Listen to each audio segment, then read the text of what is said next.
Ni dada ambaye ana maisha ya kawaida sana. Ni dada ambaye uwezo wao nyumbani ni wa hali ya chini. Akawa amefanikiwa kusoma kidogo kozi za hoteli ambazo zilimweka hotelini ili afanye kazi ya hoteli. Ni mtu mwenye uchumi wa kawaida.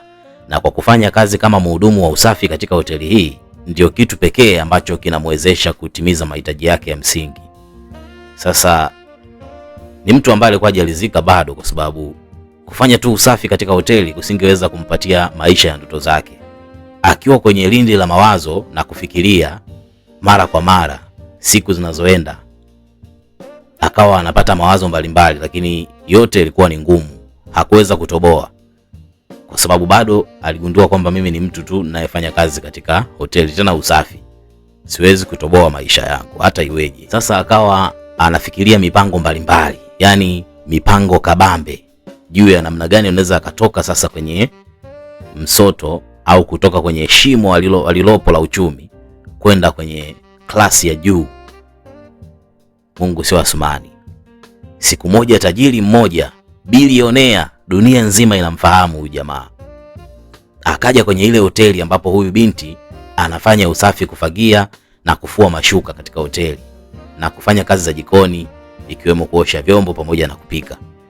Siku hiyo huyu tajiri ninayosema ambaye ni bilionea mkubwa amekuja kwa lengo la kufanya starehe zake na binti mmoja wa mjini ambaye alimchukua huko anakojua. Kwa akaja naye pale kwa lengo la kuburudika naye katika chumba kimojawapo kwenye hoteli hiyo.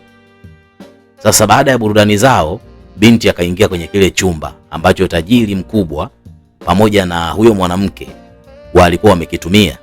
Alipofika pale, macho yake yakagota moja kwa moja kwenye dustbin ambayo ipo mle chumbani. Akakutana na mpira wa kiume ambao umetumika, yani condom.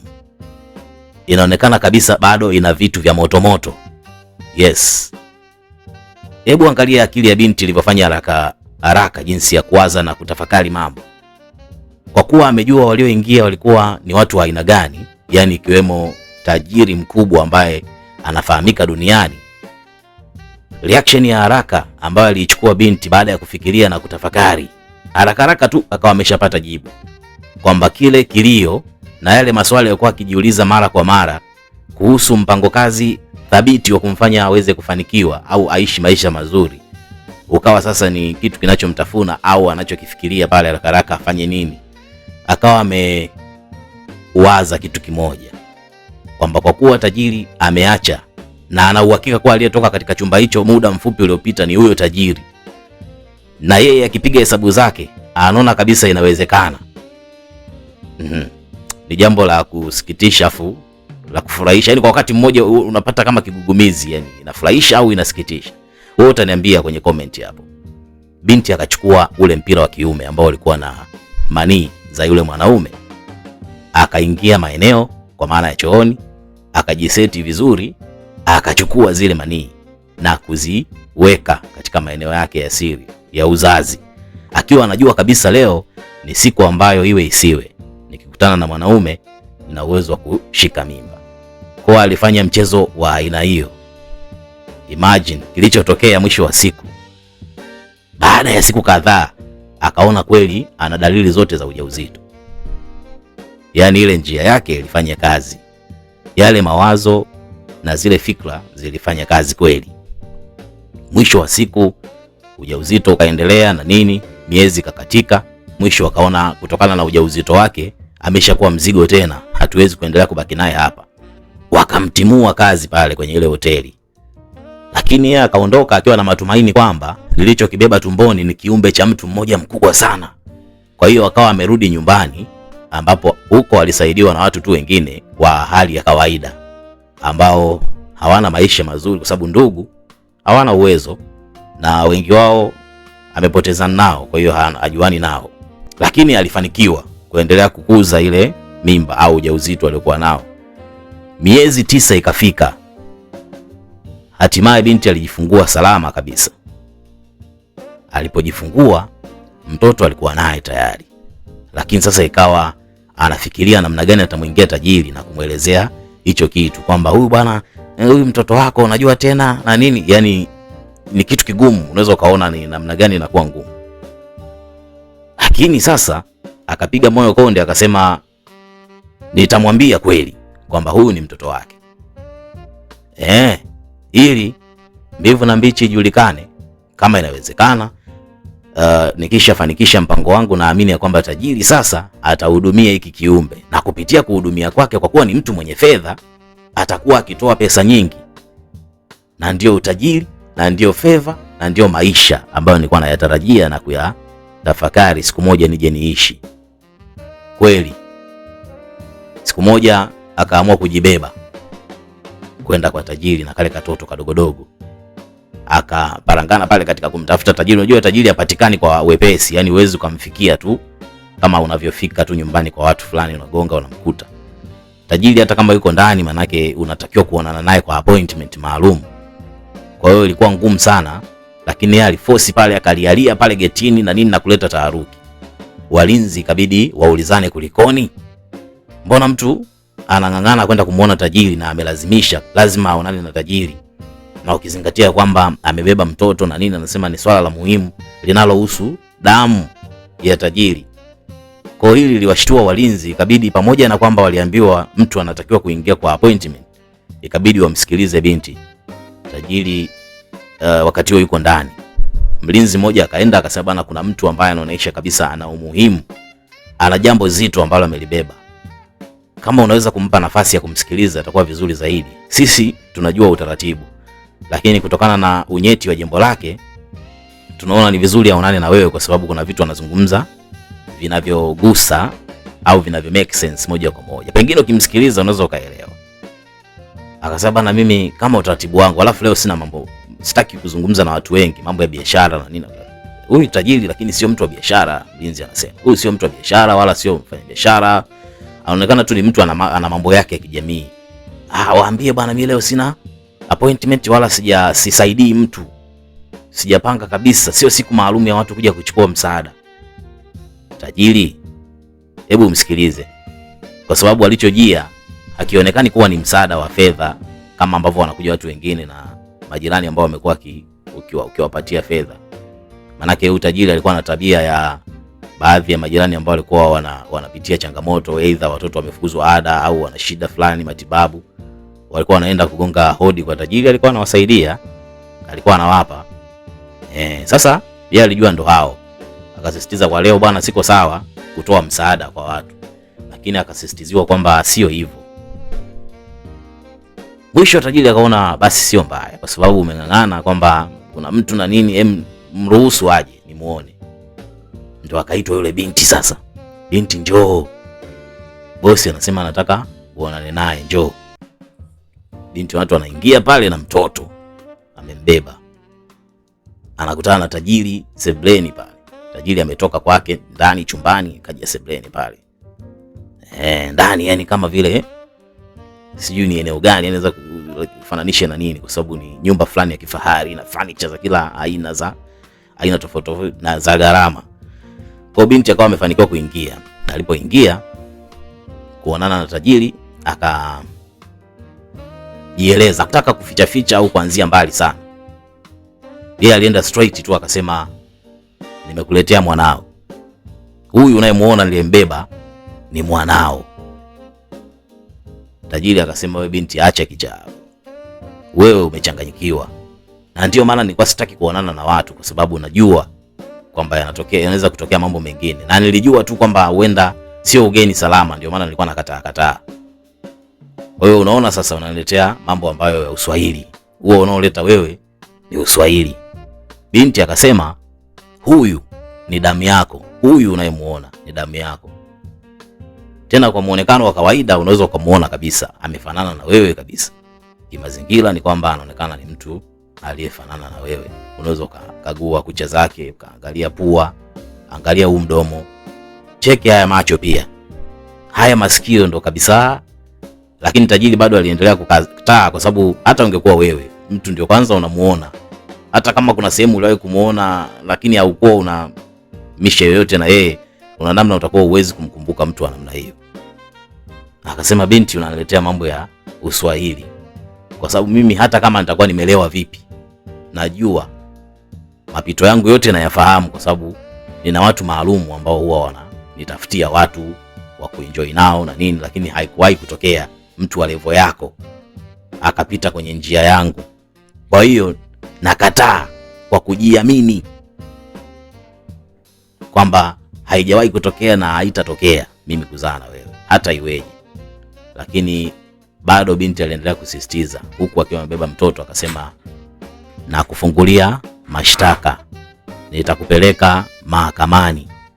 Umekataa kwamba huyu sio mtoto wako, lakini mimi nitakupeleka mahakamani na nitashinda kesi hii. Tajiri akasema muone, yani unazidi kuchekesha na unazidi kudhihirisha kwamba namna gani unakuwa chizi au namna gani una matatizo ya kiakili. Mimi sidili na watu machizi wala sidili na watu wenye matatizo ya kiakili. Samani sana binti, kama hilo ndilo lilokuleta nyumbani kwangu, toka, mlango uko wazi ule pale.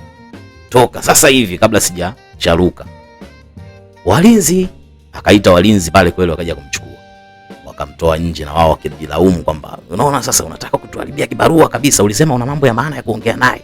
Sasa ndo nini unataka kutuharibia ugali bwana? Pale wakawa na mtoa msobe na yeye na mtoto wake wakamtoa huko nje, akaondoka zake. Kweli kama alivyoahidi kwamba atatinga mahakamani, alifika kweli mahakamani, akafuata taratibu zote za kufungua mashtaka, akimshtaki tajiri ambaye amekataa damu yake, ambaye hataki kuhudumia damu yake. Utaratibu wa mahakama ulifanyika pale. Mwisho wa siku kesi ilihitajika kwa ajili ya kusomwa na nini na mhusika kuitwa. Utaratibu kafanyika wote mpaka ikafika hatua ya kusikilizwa kwa kesi, ambapo tajiri aliitwa, alikuja.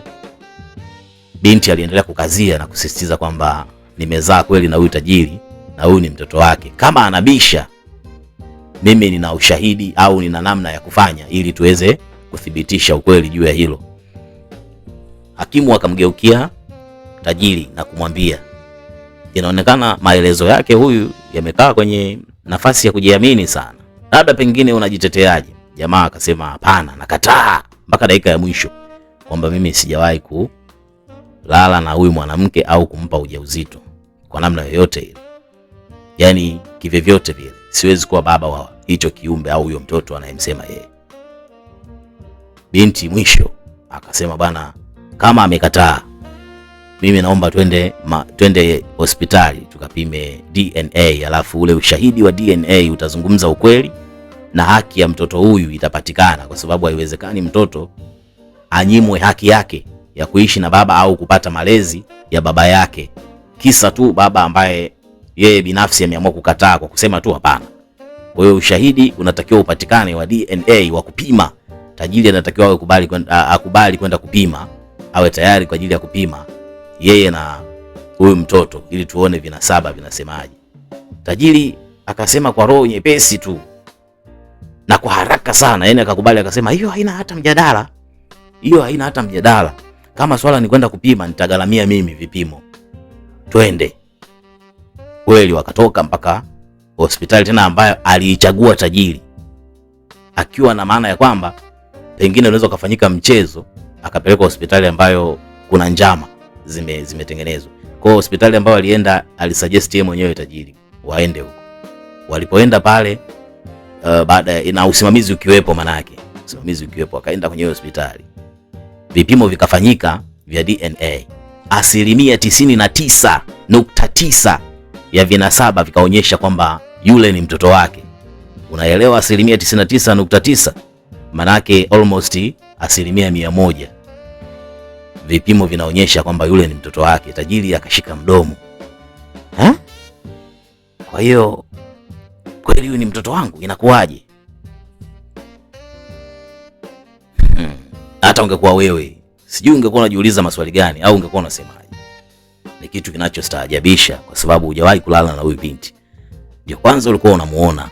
Ndio kwanza amekuletea hizi story, ni kama drama, ni vitu ambavyo lazima vingekuchanganya.